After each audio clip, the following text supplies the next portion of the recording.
Live mula sa CLTV 36 Studio. CLTV 36 News.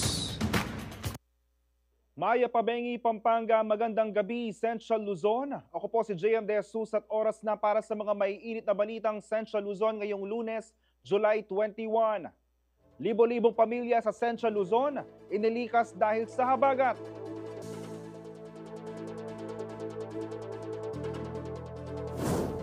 Mataas na baha, bumulaga sa mga residente ng Maligaya, Florida Blanca. Level ng Pampanga River, posibleng hindi na tumaas kahit may panakanakang pag-ulan. Kauna-unahang Delta Cup Volleyball Tournament, binuksan para sa kabataang atleta ng Pampanga. Higit 40 teams lumahok. At mga aktibidad para sa Santa Ana Town Fiesta 2025, handang-handa na.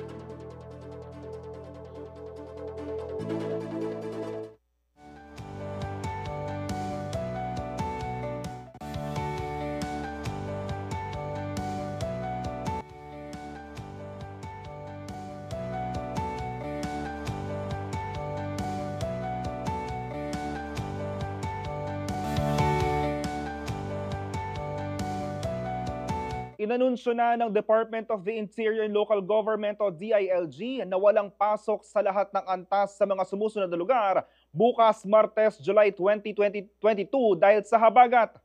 Sa Metro Manila, Zambales, Bataan, wala ding pasok sa buong antas sa Pampanga, Bulacan, Cavite, Batangas, sa Rizal, Pangasinan, Tarlac, Occidental Mindoro. Ang announcement ay bunsod ng rekomendasyon ng Office of Civil Defense at mga miyembro ng gabinete. Paalala ng kagawaran na mag-ingat ang mga nakatira sa mga matarik na lugar dahil mataas ang posibilidad ng landslide. Samantala nakadepende raw sa desisyon ng mga pribadong kumpanya sa suspensyon ng trabaho.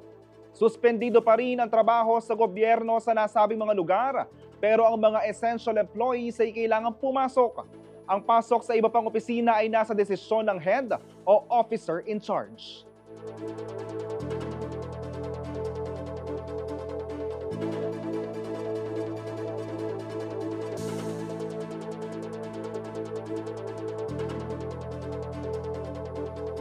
Samantala, malaking bahagi ng Central Luzon ang naapektuhan ng mga pag-ulan na dala ng nagdaang bagyong Krising at ng patuloy na hagupit ng habagat.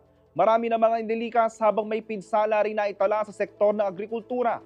Upang magbigay ng latest situation report o site rep mula sa Office of Civil Defense o OCD Region 3, makakasama natin live sa linya si Ms. Lizelle Cayanan, Information Officer 2 ng OCD Region 3. Ma'am Lizelle, magandang araw po. Unang katanungan, sa inyong talaan, ilang pamilya po ang na-evacuate sa mga probinsya ng Central Luzon? Magandang araw, Sir JM. Base po sa ating talaan, meron po tayong na-record na 1,492 families or 4,939 individuals na nasa 74 evacuation centers.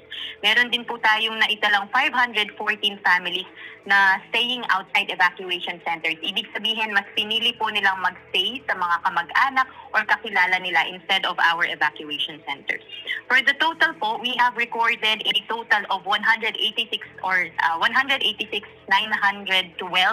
na families na affected po dito sa kabuuan ng Central Luzon dahil sa tuloy-tuloy na pag-ulan dala ng habagat na pinalakas din po ng bagyong Krising. Ma'am Lizelle, may naitala po ba tayong nasawi o nasaktan dahil sa patuloy na pag-ulan? As of the moment po, wala tayong na-record na mga casualties and hoping na sa mga susunod na araw wala po tayong ma-record na mga nasawi or nasaktan dito po sa ating rehiyon.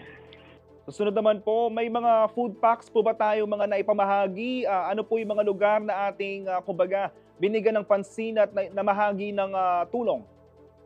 Yes po, continuous po yung pamimigay natin ng mga food and non-food items, no?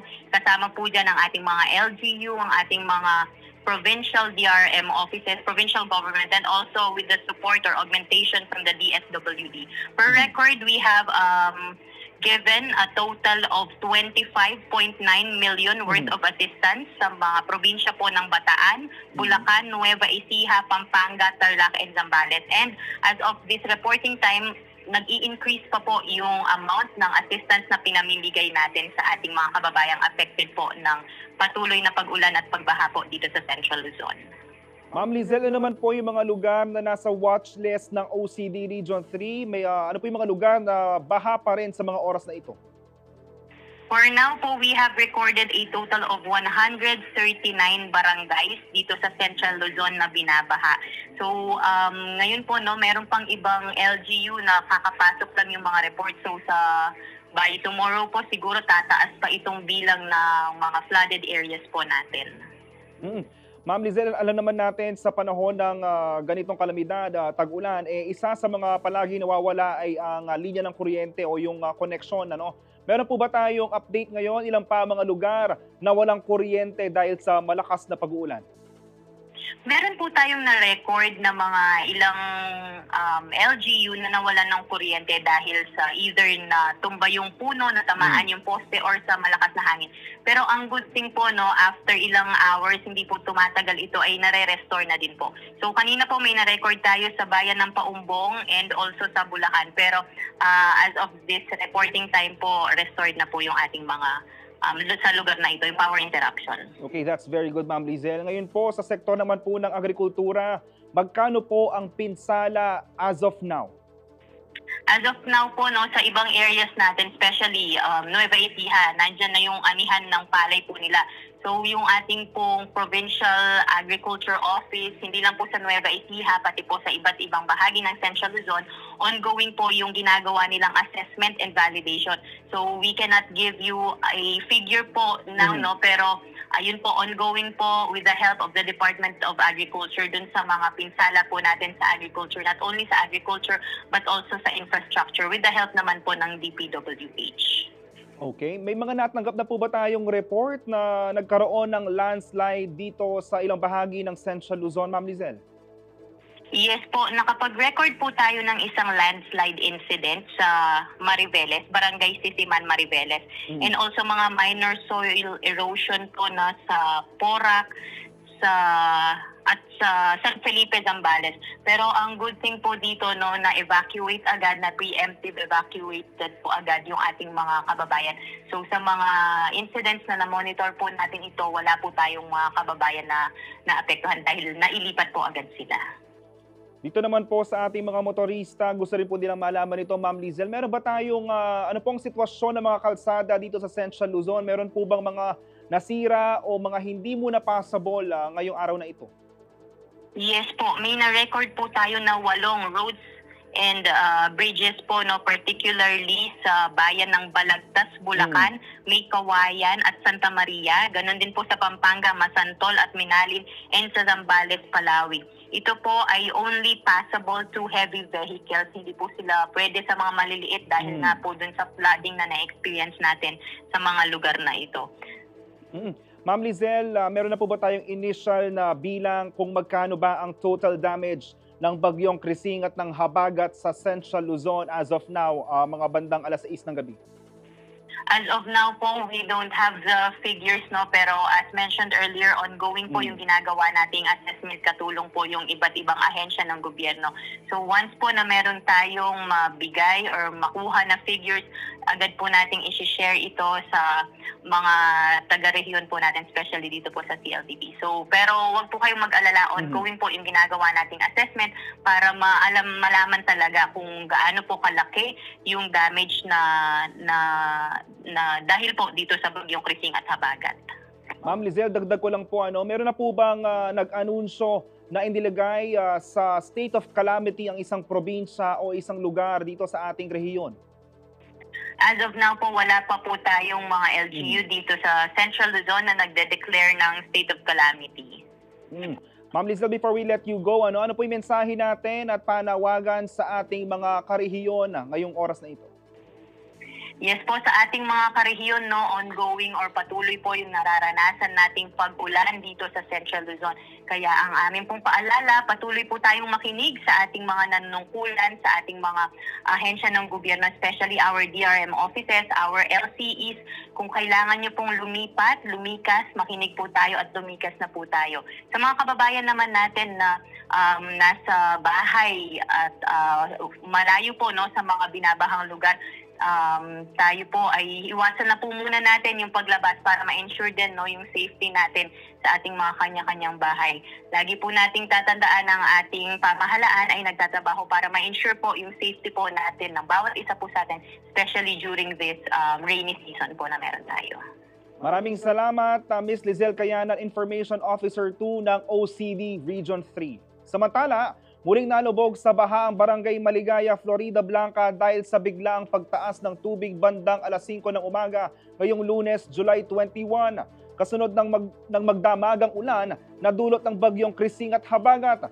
Ayon kay Barangay Captain Larry Miranda, bagamat mababaw lamang ang tubig dagong alas 12 ng madaling araw, ikinagulat ng mga residente sa lugar ang bilis ng pagtaas ito makalipas lamang ang ilang oras. Ayon pa kay Miranda, flood-prone area talaga ang kanilang barangay, ngunit huli silang nakaranas ng ganitong kataas na baha noon pang 2012. Sinabi pa ng kapitan na nagsagawa sila ng declogging ng mga kanal bago pa man ang panahon ng tag-ulan bilang paghahanda sa ganitong sakuna.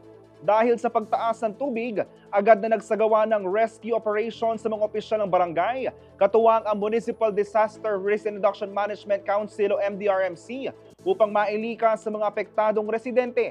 Nakapaghatid na rin ng tulong ang lokal na pamahalaan ng Florida Blanca sa mga pamilya na lubhang naapektuhan. Bagamat bahagya ng humuhupa ang tubig, nanatili umanong alerto ang mga opisyal sa lugar sakaling muling tumaas ang tubig dulot ng walang tigil na ulan.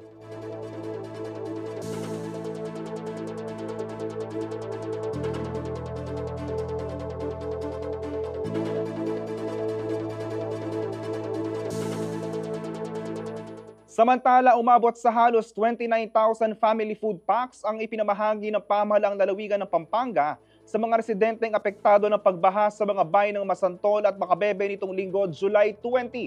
Sa kabuuan, 20,418 food packs ang naipamahagi sa Masantol, habang 8,527 naman ang natanggap ng mga taga-Macabebe. Layo ng distribusyong ito na pansamantalang maibsan ang epekto ng pagbaha sa kabuhayan ng mga residente, lalo na sa mga lugar na halos hindi mapuntahan ng mga sasakyan at naapektuhan ng ang hanap buhay. Ayon sa ulat ng Provincial Disaster Risk Reduction and Management Office o PDRMO, nasa 54 na barangay sa buong lalawigan ang apektado ng pagbaha bunsod ng patuloy na pag-ulan at high tide.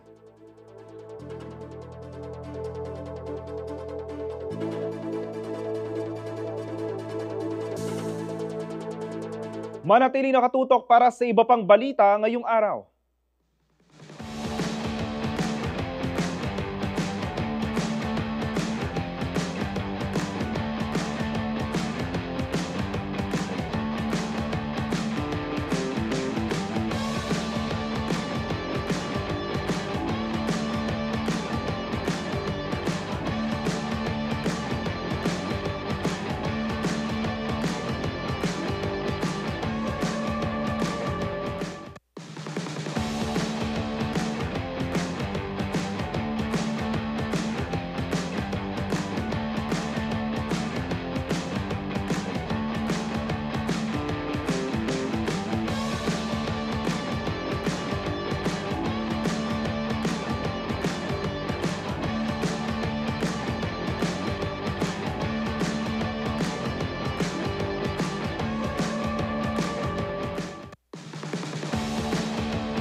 Nagbabalik ang CLTV 36 News.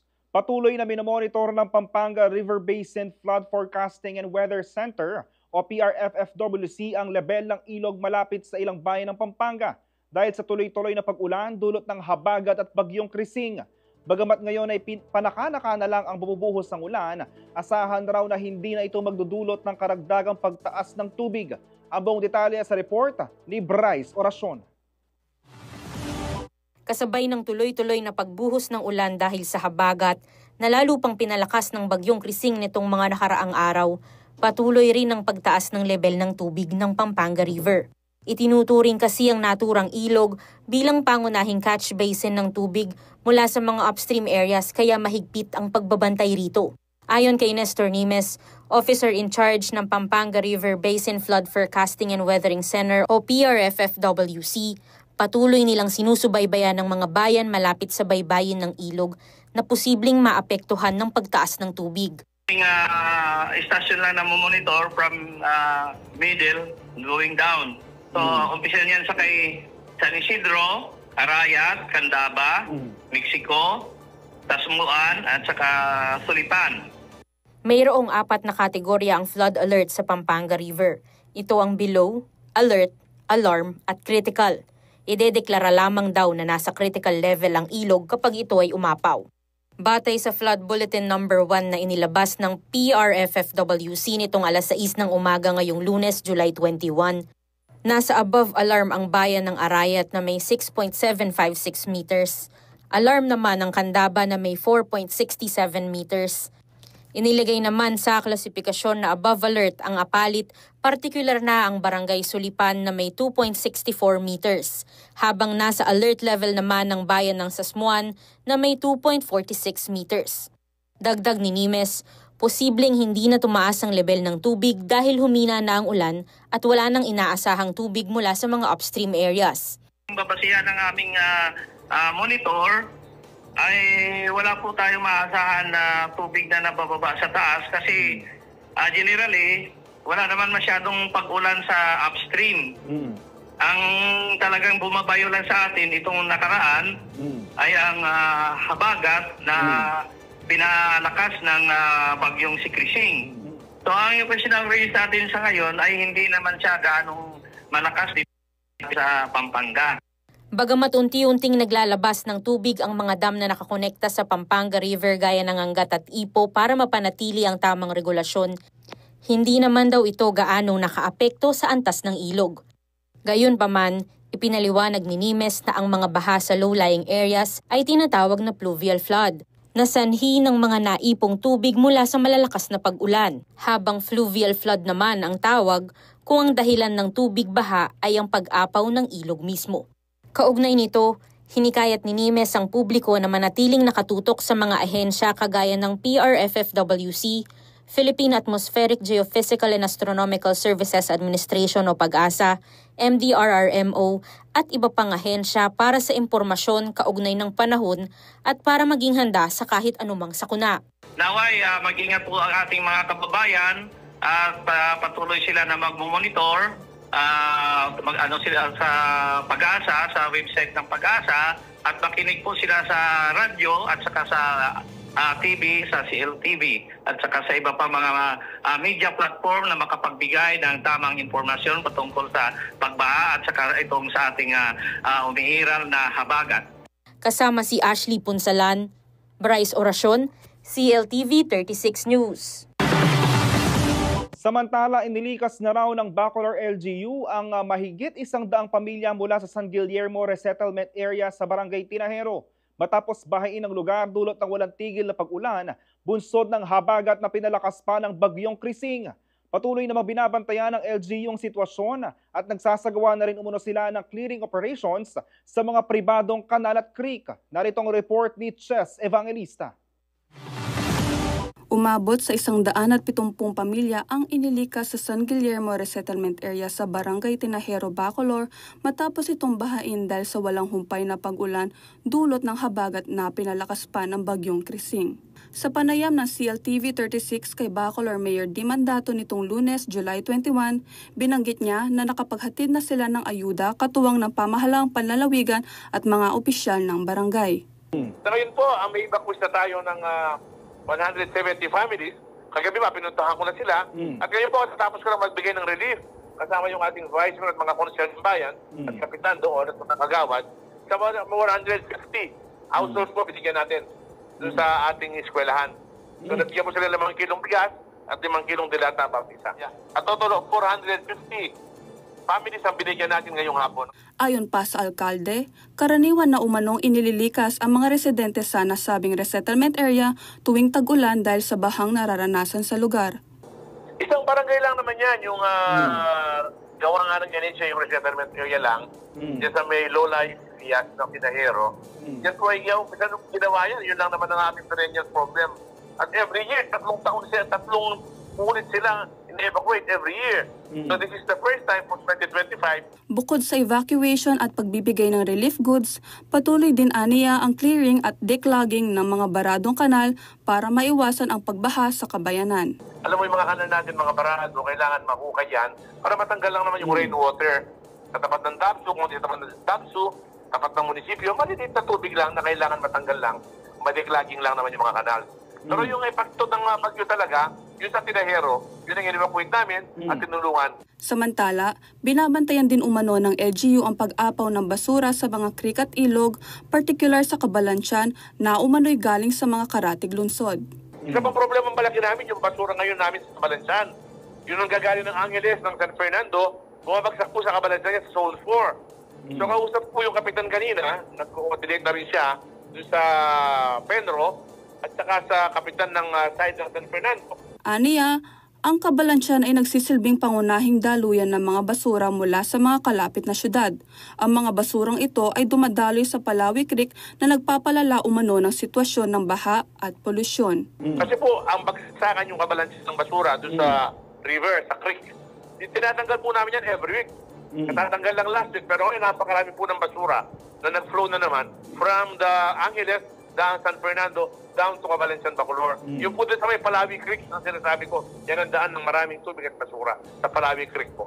Samantala, dahil sa patuloy na pagtaas ng antas ng tubig, mananatili pa rin sa evacuation center ang mga inilikas na pamilya hanggat walang abiso sa kanilang pag-uwi. Palaki ba po ng palaki yung tubig sa ibaba, so hindi pa sila pwede pauwiin po. They will stay in the evacuation center hanggat hindi po natin sinasabi. Kinansela na rin nila ang klase ngayong Lunes at nakadepende sa ulat ng Pag-asa kung may klase na sa Martes, July 22. Sa huli, nagpaalala ang alkalde sa mga residente na mag-ingat sa pagbabad sa baha at uminom ng gamot kontra leptospirosis na ipinamimigay ng LGU. Ingat po lagi, ingat lang at huwag masyadong magpaulan para hindi naman po nagdatin. And I instructed also yung ating RSU officer na magpadala ng gamot, yung pong iniinom para laban sa taga doon sa leptospirosis. Para na po yung mga tumapak sa tubig, makainom na rin po ng gamot. Mag-ingat po palagi dahil ang pinakamahalaga, tayo ligtas at wala tayong sakit. Kasama si Karen Murillo, Chess Evangelista, CLTV 36 News. Samantala, patuloy ang pagtaas ng tubig baha sa iba't ibang bahagi ng bayan ng Masantol dahil sa malakas na habagat na pinalakas ng bagyong Krising ngayong Lunes, July 21. Ayon kay Paul Magat, Municipal Disaster Risk Reduction Management Officer ng Masantol, tinatayang nasa 1 hanggang 1.5 feet ang taas ng tubig baha sa plaza ng bayan. Hindi na rin maaaring daanan ng San Nicolas Santa Lucia Road. Ani Magat, may nakalaan ng pondo para sa rehabilitasyon na nasabing daan at sisimulan ang pagkukumpuni kapag humupa na ang tubig. Matindi rin daw ang baha sa mga coastal barangay tulad ng Sapang Kawayan, Nigi, Balibago at Sagrada kung saan umaabot ng 2 hanggang 3 talampakan ng tubig. Ayon sa MDRMO, bukod sa patuloy na pag-ulan at mataas na tide dulot ng habagat at bagyong Krising, nagpapaalala rin ng sitwasyon ang pag-agos ng tubig mula sa mga upstream o matataas na lugar dahil ang Masantol ang huling bayan na matadaanan ng tubig papuntang Manila Bay. Samantala, tuloy-tuloy daw ang Masantol LGU sa pamamahagi ng mga food packs at pagsasagawa ng preemptive evacuation sa mga flooded areas. Sa ngayon, Nasa 20 pamilya na ang lumikas sa evacuation center sa Barangay Santa Monica at Malauli.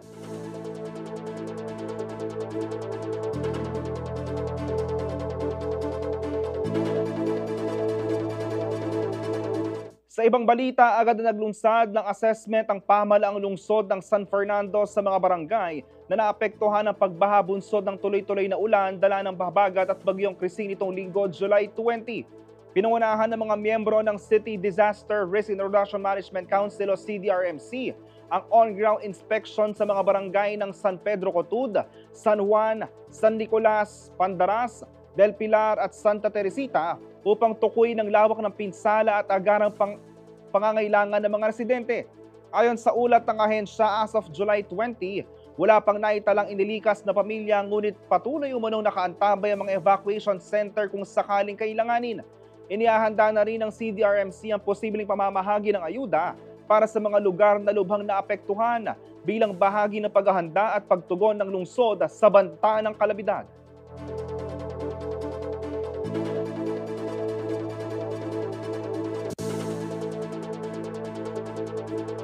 Manatili nakatutok para sa iba pang mga balita ngayong araw.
Nagbabalik ang CLTV 36 News.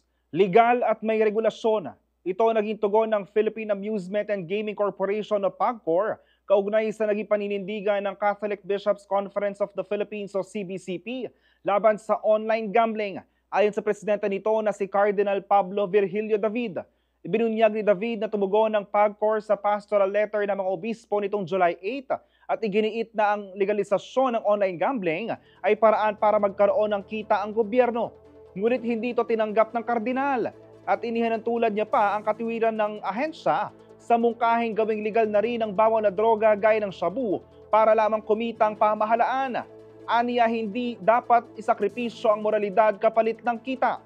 Binatikos din ni David ang umano'y hindi epektibong safeguards ng PAGCOR upang pigilan ang mga kabataan sa pag-a-access ng mga gambling site. Aniya sa panahon ngayon ng mga digital native, imposibleng ganap na mapigilan ang online access lalo na ng mga menor de edad. Sa huli, muling nanawagan ng CBCP sa gobyerno na tuluyang ipagbawal ang lahat ng uri ng online gambling at higpitan ang regulasyon sa mga digital payment systems na nagagamit sa sugal.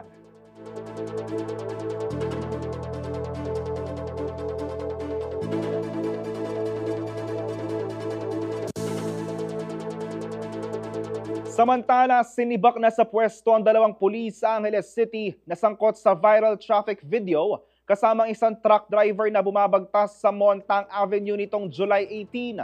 Makikita sa video ang biglang pagliko pakaliwa mula sa middle lane ng police mobile, dahilan para bumusina ang truck driver. Maya-maya pa ay hinabol at pinahinto ng 2 pulis sakay ng patrol ang truck at saka pinagsabihan ng driver nito. Ayon sa Angeles City Police Office o ACPO, hindi katanggap-tanggap ang naging aksyon ng 2 pulis. Kinundi na rin ng ACPO ang umunoy unprofessionalism at inappropriate behavior na ipinakita ng 2 nilang tauhan. Ayon pa mismo sa pamunuan ng ACPO, hindi naaayon sa standards of courtesy, respect at discipline ng PNP ang paraan ng pagkumpronta ng mga uniform personnel sa truck driver. Dahil dito, na-relieve na sa pwesto ang 2 pulis at nasa kustodiya na ngayon ng City Personnel Holding and Accounting Unit habang gumugulong ang investigasyon sa kanilang kaso. Nangako naman ng ACPO na patuloy ang kanilang mga hakbang upang malinis ang kanilang hanay at humingi ng karagdagang pang-unawa mula sa publiko.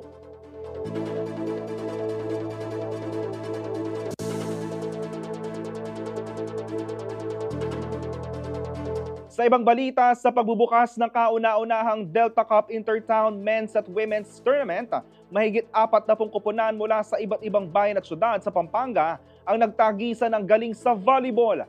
Layo ng torneo na hubugin ng mga kabataang atleta, mailayo sila sa bisyo at magbukas ng oportunidad para sa grassroots sports development program sa lalawigan. Magbabalita si MC Galang.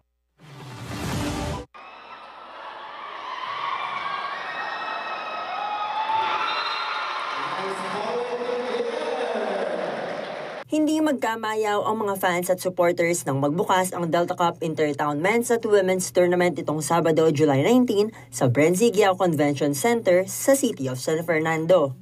Mahigit 40 teams mula sa iba't ibang bayan at lungsod sa Pampanga ang naglaban-laban, bit-bit ang pangalan at dangal ng kani-kanilang lugar.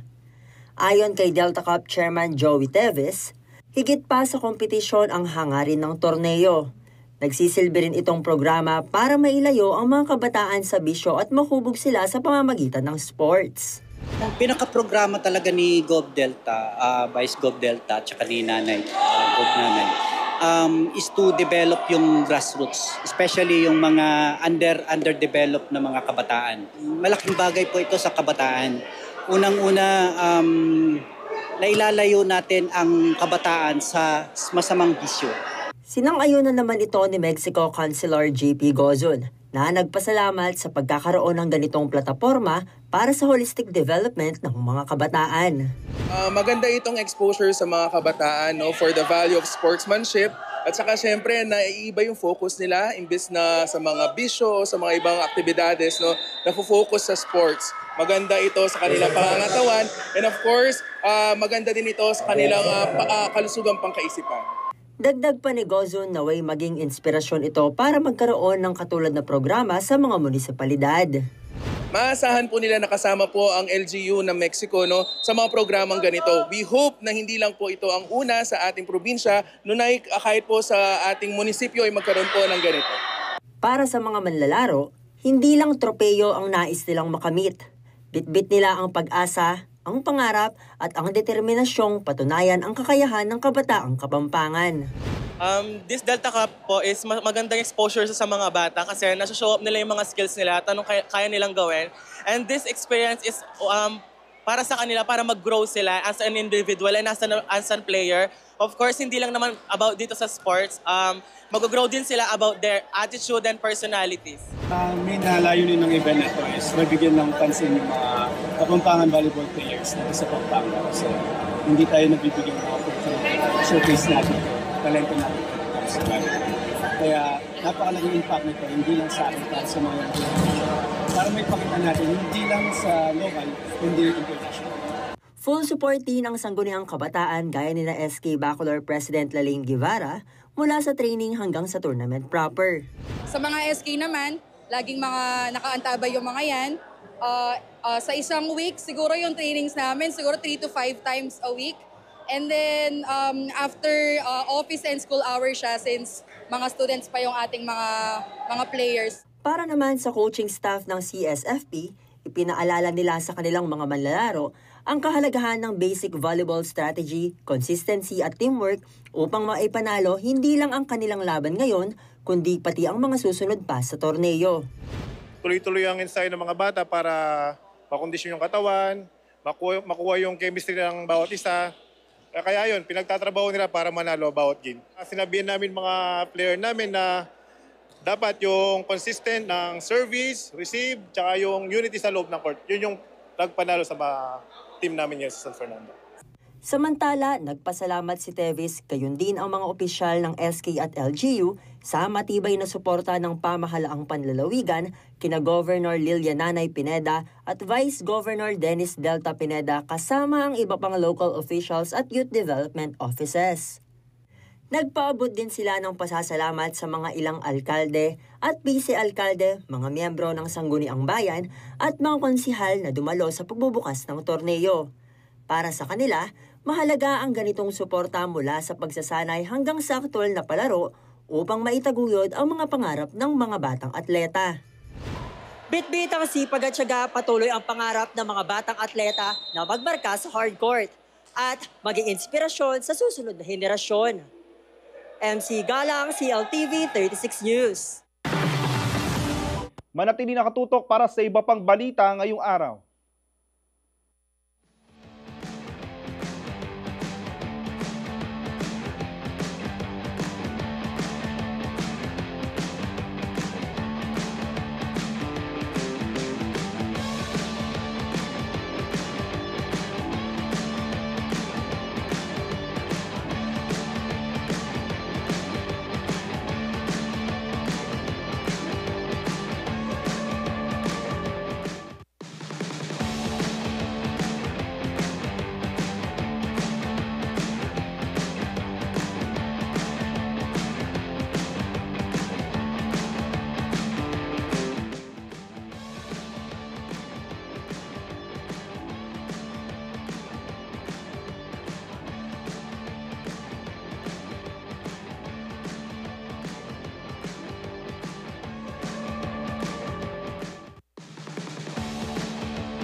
Nagbabalik ang CLTV 36 News para naman sa magiging lagay ng panahon na alamin natin kay Rainer Agas, weather forecaster mula sa Pag-asa Clark Station.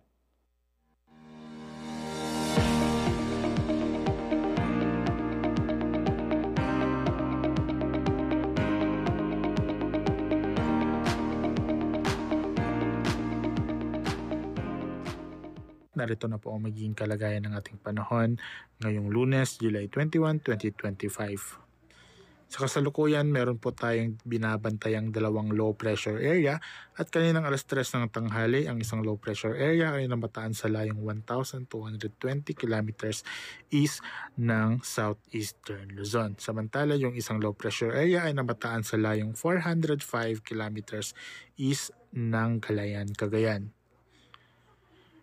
Southwest monsoon naman po ang nakakapekto sa ating bansa.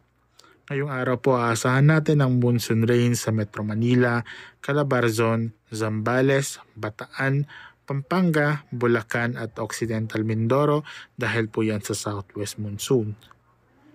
Occasional rains naman po ang aasahan natin sa Ilocos Region, Benguet, Tarlac, Marinduque at Oriental Mindoro. Dahil pa rin po yan sa Southwest monsoon. Maulap na kalangitan naman na may kalat-kalat ng mga pag-ulan, pagkulog, pagkidlat sa Cagayan Valley dahil naman po yan sa trough ng low pressure area. Sa mga nabanggit na lugar, pinaalalahanan po ating mga kababayan sa posibleng biglaang pagbaha o pagguho ng lupa dahil po sa tuloy-tuloy na katamtaman hanggang sa kuminsang mga malalakas na mga pag-ulan. Maulap na kalangitan naman na may kalat-kalat ng mga pag-ulan, pagkulog, pagkidlat dito sa Visayas, natitirang bahagi ng Luzon, Zamboanga Peninsula, Caraga, Northern Mindanao at Davao Region dahil pa rin po yan sa Southwest monsoon. Sa titirang bahagi naman po ng Mindanao, aasahan natin ang bahagyang maulap hanggang sa maulap na kalangitan na may tsansa lamang po ng mga pag-ulan, pagkulog, pagkidlat dahil pa rin po yan sa southwest monsoon. Pinag-iingat pa rin po ating mga kababayan sa posibleng biglaang pagbaha o pagguho ng lupa kapag naman meron po tayong severe na mga thunderstorms. At yan po ang latest sa Pag-asa Clark. Ako po si Rainier Agas, nag-uulat. Samantala, muling umapak sa boxing ring si pambansang kamao Manny Pacquiao sa edad na 46 upang patunayan na hindi patapos ang kanyang karera. Sa isang mainit na sagupaan laban sa batang kampyon na si Mario Barrios, ipinamalas ng ating boxing legend ang tibay at bilis sa isang laban na nauwi sa kontrobersyal na majority draw. Narito pong report.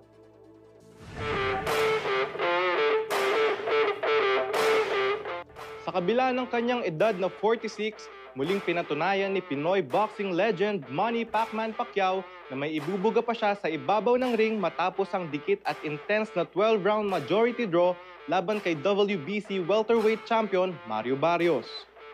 Ginanap ang kanilang mainit na sagupaan sa MGM Grand Arena sa Las Vegas nitong Linggo, July 20.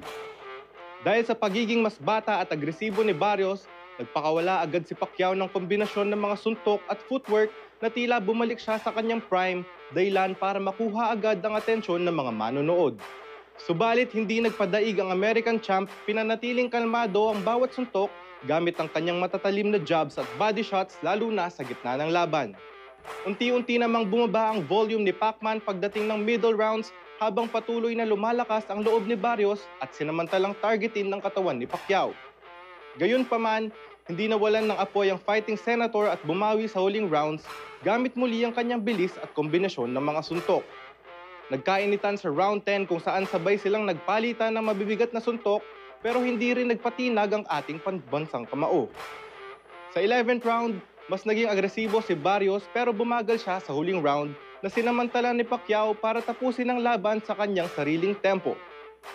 Isang hurado ang pumabor kay Barrios sa score na 115-113 habang dalawang hurado naman ang nagbigay ng score na 114-114 na naging dahilan upang mapanatili ni Barrios ang kanyang titulo sa pamamagitan ng majority draw. At yan ang ating sports news ngayong araw. Kailan makapinlak, CLTV 36 Sports News. Sa nalalapit na selebrasyon ng Santa Ana Town Fiesta 2025, tiniyak ni Mayor Dinan Labong na puspusan ang paghahanda ng LGU para maging matagumpay at makabuluhan ng 3 araw na pagdiriwang. Ang buong detalye ay hatid ni MC Galang. Abala na raw sa paghahanda ang Santa Ana LGU para sa nalalapit na Pistang Bayan. Tampok sa Santa Ana Town Fiesta 2025 ang 3 araw na makulay at masayang selebrasyon. Sa panayam ng CLTV 36 kay Mayor Dinan Labong nitong Biyernes, July 18, pinanggit ng alkalde ang mga inihanda nilang aktibidad, katuwang ang mga barangay captain at ilang residente. So pinag-aanda na talaga namin ang kapiestaan. Gusto namin sa una naming pesta sa termino namin ito, gusto namin kahit na papaano makita ng aming mga kababayan at mga bisita, mga karatig bayan na makita nila ang celebration namin ay. Ayon pa kay Labong, asahang mas level up ang fiesta ngayong taon dahil kasama sa kanilang lineup of activities ang most outstanding Pimpineos na gaganapin sa July 24. Meron kami celebration na merong sa June 24, July 24 is ang most outstanding Pimpineos.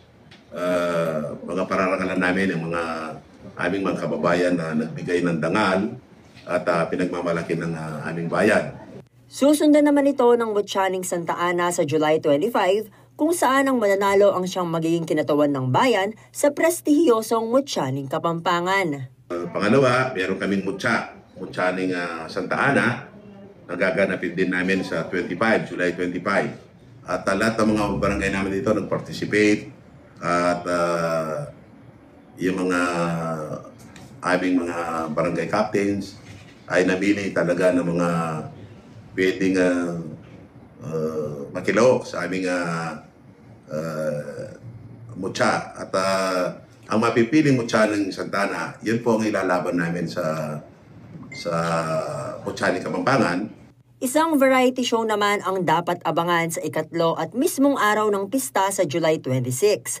Tampok ang mga kilalang personalidad sa entertainment industry upang magbigay aliw sa mga taga-Santa Ana at mga bisita. Giit ng alkalde, inaasahang maging mas espesyal at puno ng sigla ang kapistahan ngayong taon, kaya naman inanyayahan niya ang lahat ng kanilang mga kababayan at iba pang nais bumisita na makiisa at makisaya sa 3 araw na pagdiriwang ng kultura, pagkakaisa at bayanihan. I-invite po namin lahat, siyempre lahat ng magkakaroon ng oras na makilaok sa aming selebrasyon ay nag-invite po kami sa lahat ng mga hindi lang dito sa aming bayan, kundi sa lahat ng pwedeng magkaroon ng pagkakataon mabigyan nilang oras ang aming selebrasyon. MC Galang, CLTV 36 News.